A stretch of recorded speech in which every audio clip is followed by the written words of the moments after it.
Bapak, Ibu, saudara-saudari yang dikasihi Tuhan Yesus, kita berjumpa lagi dalam channel YouTube Jalan Doa dalam pembahasan Malam Gelap Santo Yohanes dari Salib. Pada bagian ini masih melanjutkan cacat celah kemesuman rohani. Setan juga artinya apa? Akan berusaha menimbulkan skrupel-skrupel, rasa bersalah yang berlebihan. Sehingga artinya apa? Karena bayangan-bayangan mesum, bayangan-bayangan cabul, fantasi-fantasi yang timbul pada saat doa itu, pikiran-pikiran cabul tadi, jiwa mulai takut, mulai berjuang melawannya. Lalu kemudian artinya, dan ini semakin melemahkan semangat doanya. Dan ini adalah tujuan dari setan.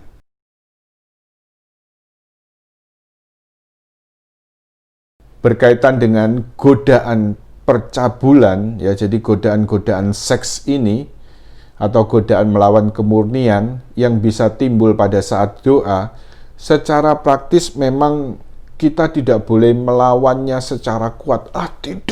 Tidak, aduh Tuhan, supaya engkau bersihkan, engkau singkirkan dari pikiranmu. Tidak, kita semakin godaan percabulan ini, kemudian semakin kita berusaha mental, kita berusaha melawannya dengan kuat, dia biasanya juga akan semakin kuat. Nah, cara menghadapi godaan percabulan ini satu hal yang bersifat praktis, ya. Artinya apa? Tidak terlalu memperhatikan, ya. Jadi jangan gelisah, jangan merasa takut, tapi juga tidak perlu memperhatikan, ya, kalau kita merasa bersalah, ya sudah, Tuhan kasihanilah aku. Tapi setelah itu selesai, kita harus percaya pada kerahiman Allah. Dan satu hal, yaitu kemudian kalau godaan ini begitu hebat, kita bisa kemudian menyibukkan diri, ya, dengan artinya apa? Jangan mengarahkan pikiran itu ke hal-hal itu, tapi coba memikirkan hal-hal lain. Ya, misalnya kemudian dengan membaca kitab suci. Membaca kitab suci bukan dengan cara seperti Lectio Divina, bukan, tapi membaca saja. Misalnya dari Perjanjian Baru, membaca misalnya satu perikop dibaca. Ya, baca saja tanpa, supaya artinya apa? Kita percaya pada kuasa firman Tuhan seperti pedang bermata dua, ya. Kita baca sampai kemudian satu perikop selesai, belum hilang godaannya, baca lagi, ya.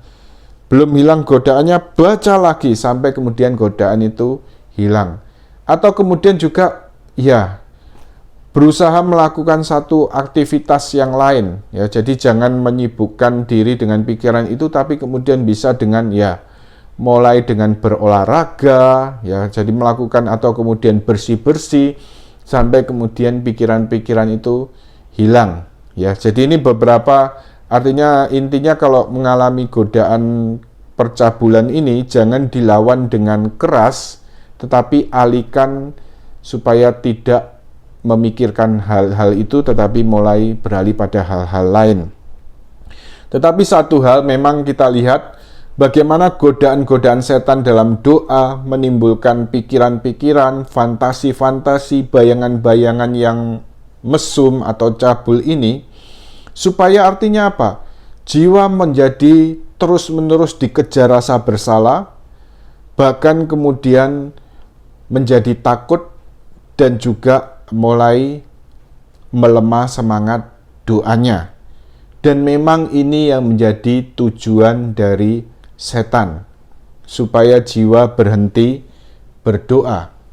Dan ini memang kemudian akibatnya dilanjutkan oleh Santo Yohanes Salib dalam Malam Gelap buku pertama bab 4 artikel ketiga ini. Bahkan ada yang kemudian akhirnya berhenti berdoa. Karena apa? Karena mereka ini merasa, bila saya berdoa, bila saya melakukan latihan rohani, maka dorongan atau pikiran atau fantasi-fantasi untuk ke arah percabulan ini menjadi lebih kuat. Dan ini begitu mengganggu daripada kemudian hal-hal yang kemudian di luar doa, ya. Jadi dorongan cabul ini lebih kuat mengganggu daripada di luar waktu doa. Ya, sehingga akhirnya apa? Ketika jiwa kemudian mengikuti godaan ini, artinya apa? Akhirnya mengikuti apa yang sebenarnya memang menjadi tujuan setan untuk menghentikan jiwa berdoa, ya. Jadi kemudian artinya apa? Ya sudah, akhirnya jiwa tidak berani berdoa. Karena apa? Karena merasa kalau berdoa, pikiran-pikiran cabul itu malah timbul dengan hebat. Tapi ini justru yang memang menjadi tujuan setan. Nah, apalagi juga pada orang-orang yang cenderung melankoli, jadi terlalu sensitif, terlalu perasa, godaan percabulan dari setan ini seringkali juga begitu hebatnya, sehingga mereka menjadi begitu tertekan dan sedih. Saya rasa memahami pengajaran dan juga bimbingan rohani dari Santo Yohanes dari Salib dengan mempelajari, ya, kita akan banyak dibantu, ya. Saya pribadi juga artinya apa? Mungkin pernah membaca buku ini dari terjemahan dan terbitan yang lain, tapi saya tidak terlalu memahami, ya. Tetapi ketika kemudian membaca dan mempersiapkan materi ini, saya merasa, wah, ini sungguh-sungguh sangat membantu. Rupanya segala macam ini, ya, walaupun ya puji Tuhan ya, di tengah segala pikiran-pikiran, di tengah bayangan-bayangan tadi yang ditimbulkan si jahat ini, tapi artinya apa? Yang saya pegang, ya apa yang dinyatakan Santa Teresa Avila. Kalau jiwa sudah mulai berkanjang dalam doa, kalau jiwa mulai masuk dalam doa batin, apapun yang dia alami, berat, gelap, bahkan kemudian jatuh dalam kelemahan dan dosa, dia tidak boleh berhenti berdoa. Dia harus terus berdoa. Karena hanya melalui doa akan menemukan sarana penyembuhannya. Ya, ini yang saya pegang ya. Nah, dari tadi kemudian artinya apa? Kalau kita memahami ini, apa yang diajarkan baik oleh Santo Yohanes Salib dan Santa Teresa Avila, maka segala macam pikiran-pikiran, bayangan-bayangan, godaan-godaan yang ditimbulkan si jahat ini, artinya apa? Satu hal, ya sudah, ibaratnya ya abaikan saja. Saya pernah mendengar nasihat pengakuan ini, tapi ini berkaitan dengan godaan-godaan melawan iman ya. Jadi nasihat pengakuan, ya ibaratnya ya sudah, seperti orang nonton film atau kemudian nonton TV, ya.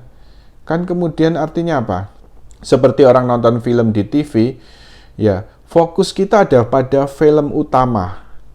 Ya, tapi kemudian di tengah sela-sela film utama itu ada iklan-iklan. Ya sudah, iklan-iklan itu nggak usah terlalu diperhatikan. Tetap fokusnya kembali pada film utama itu. Ya, jadi di tengah segala godaan yang macam-macam tadi, fokus kita dalam doa adalah apa? Pada Tuhan, pada persahabatan dengan Dia. Jadi kemudian kita lanjutkan, jadi itu tadi serangan-serangan setan yang berusaha melemahkan semangat doa dari jiwa, bahkan berusaha supaya jiwa berhenti berdoa akibat kemesuman rohani, pikiran-pikiran dan bayangan ataupun fantasi cabul yang ditimbulkan pada saat jiwa berdoa. Ya. Kemudian kita lihat penyebab kemesuman rohani pada bagian yang ketiga, yaitu ketakutan. Ya. Dari Malam Gelap, buku yang pertama, bab 4, artikel keempat. Jadi rasa takut sudah menguasai mereka. Waktu diganggu oleh dorongan dan bayangan cabul, sehingga begitu menyiksa, walaupun mereka tidak bersalah dan tidak menyebabkannya. Ya. Jadi sebenarnya ini juga bagian akibat dari yang kedua tadi ya. Jadi karena sudah mengalami pikiran-pikiran, bayangan-bayangan fantasi percabulan yang datang di luar kontrol, di luar kekuasaan dari jiwa ini, ya. Orang kemudian sudah jatuh dalam ketakutan, ya. Kemudian juga ada orang-orang yang begitu halus dan lemah kodratnya. Saya tafsirkan ini, ya, orang-orang yang mungkin punya sensualitas yang tinggi, ya. Jadi kemudian bila mengalami kenikmatan roh atau doa, jadi mengalami penghiburan rohani, kesenangan rohani, pengalaman-pengalaman rohani, kemudian artinya apa? Juga langsung dikotori oleh roh percabulan. Jadi begitu mengalami kesenangan-kesenangan, pengalaman-pengalaman dan penghiburan rohani yang begitu nikmat, tetapi kemudian juga langsung diganggu hebat oleh roh percabulan. Ya, ini dari Malam Gelap, buku pertama, bab 4, artikel kelima. Sekarang kita lihat hubungan kemesuman rohani ini dengan kelemahan yang lain, yaitu dalam Malam Gelap, buku pertama, bab 4, artikel ke-6. Kadang-kadang timbul rasa girang bila membicarakan atau melakukan hal-hal rohani, disertai juga rasa puas dan suka pamer. Nah, jadi rasa puas dan suka pamer ini juga ciri dari kesombongan rohani. Rasa ini juga bisa berasal dari kemesuman rohani yang disertai kepuasan dan nafsu. Ya, jadi begitu girangnya, kemudian juga ada kepuasan, kemudian juga ada keinginan pamer, tetapi kemudian artinya apa? Dari segala pengalaman rohani, dari segala penghiburan rohani yang dialami ini, ya, ini kemudian artinya apa? Ya, sebenarnya kemudian juga timbul dari, jadi segala kepuasan dan juga segala rasa-rasa yang dialami ini, kemudian juga timbul dari kemesuman rohani. Nah, kemudian kita lihat lebih lanjut dalam Malam Gelap buku pertama bab 4 artikel ke-7. Afeksi akibat kemesuman rohani. Jadi afeksi ini adalah kasih sayang, ya. Jadi ikatan afeksi yaitu ikatan yang timbul dari kasih sayang. Santo Yohanes Salib menyatakan ada juga yang mulai tertarik dengan orang-orang atau figur tertentu yang seringkali juga ditimbulkan kemesuman dan tidak bersumber pada roh. Cirinya, bila ikatan afeksi atau kasih sayang ini dipikirkan, orang tidak bertambah ingat dan cinta akan Allah, tetapi semakin diganggu suara hatinya. Ya, jadi orang-orang yang kemudian mulai berdoa, ya dia juga bisa tertarik pada orang atau figur tertentu. Ya, dalam konteks ini orang bisa kemudian mengagumi, ya, mengagumi pribadi atau orang-orang rohani tertentu yang dia jadikan panutan atau teladan. Ya, saya berikan contoh misalnya pembimbing rohani ataupun juga pelayan-pelayan Tuhan atau hamba-hamba Tuhan, ya. Jadi artinya apa? Orang senang, orang tertarik, ya, orang mau mengagumi. Nah, tetapi artinya apa? Rasa senang, tertarik, kekaguman, afeksi-afeksi yang timbul ini, ya, bisa muncul memang dari roh atau kemudian bisa muncul juga dari kemesuman rohani. Ya, tetapi satu cirinya, kalau itu dari kemesuman rohani, jadi kemudian artinya apa? Tidak membawa orang kepada Allah dengan kekaguman, dengan rasa suka, rasa tertarik tadi, tidak membawa orang semakin dekat pada Allah. Tetapi dia kemudian artinya apa? Terikat atau lebih tepatnya mengikatkan diri pada figur dan orang-orang tertentu. Ya. Baik, kita lanjutkan dari Malam Gelap buku yang pertama, bab 4, artikel ke-7. Sebaliknya, kalau afeksi, jadi perasaan tertarik, kekaguman, kasih sayang, ya. Sebaliknya, kalau afeksi ini bersifat rohani melulu, maka cinta akan Allah akan semakin bertambah dan berkembang di dalam dirinya. Kedua afeksi ini berlawanan. Jadi afeksi yang disebabkan oleh kemesuman rohani, lalu kemudian afeksi yang bersifat rohani melulu yang berasal dari roh. Bila yang satu lebih kuat, maka yang lain lebih lemah. Kemudian Santo Yohanes dari Salib mengutip dari kitab suci dari Injil Yohanes bab 3 ayat 6. Apa yang dilahirkan dari daging adalah daging, dan apa yang dilahirkan dari roh adalah roh. Artinya, afeksi yang timbul dari keindrawian akan berakhir di kemesuman rohani. Sedangkan afeksi yang lahir dari roh akan beristirahat dalam roh Allah dan mengarahkan pada pertumbuhan rohani. Jadi sebagai gambaran tadi ya, bisa saja rasa suka, rasa tertarik, rasa kagum pada pembimbing rohani, pada pelayan-pelayan Tuhan, pada hamba-hamba Tuhan, ya. Tetapi kalau itu hanya, ya akhirnya apa? Jiwa mengikatkan diri pada orang-orang itu, ya boleh dikatakan artinya apa? Ini berarti timbul dari afeksi akibat kemesuman rohani, ya. Jadi memang penting juga bagi para pembimbing rohani, juga bagi pelayan-pelayan Tuhan, kemudian juga bagi hamba-hamba Tuhan supaya juga memahami hal-hal ini, ya. Jadi dalam hal ini bagi kita yang melayani penting juga menyadari bahwa kita tidak boleh menarik orang kepada diri kita sendiri, tetapi kita juga harus punya semangat seperti Santo Yohanes Pembaptis.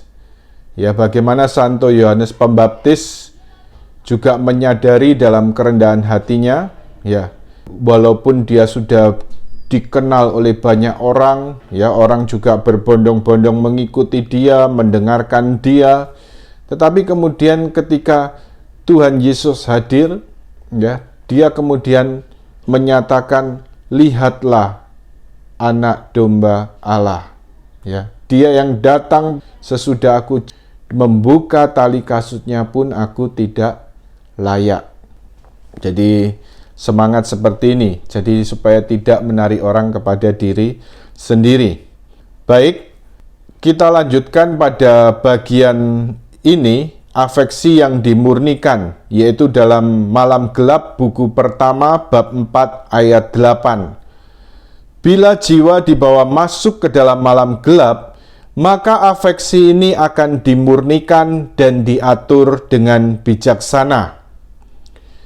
Afeksi dari kemesuman rohani akan dihentikan dan yang dari roh akan dimurnikan, sehingga jiwa semakin bertumbuh dalam cinta kasih kepada Allah. Ya, jadi dalam hal ini segala kelemahan-kelemahan, cacat celah para pemula akibat kemesuman rohani ini akan dimurnikan oleh Tuhan, yaitu melalui malam gelap indrawi. Pada bagian berikut kita akan berbicara mengenai cacat celah yang lain, yaitu kemarahan rohani. Kemuliaan kepada Bapa dan Putra dan Roh Kudus, seperti pada permulaan, sekarang, selalu, dan sepanjang segala abad. Amin. Dalam nama Bapa dan Putra dan Roh Kudus. Amin. Tuhan memberkati.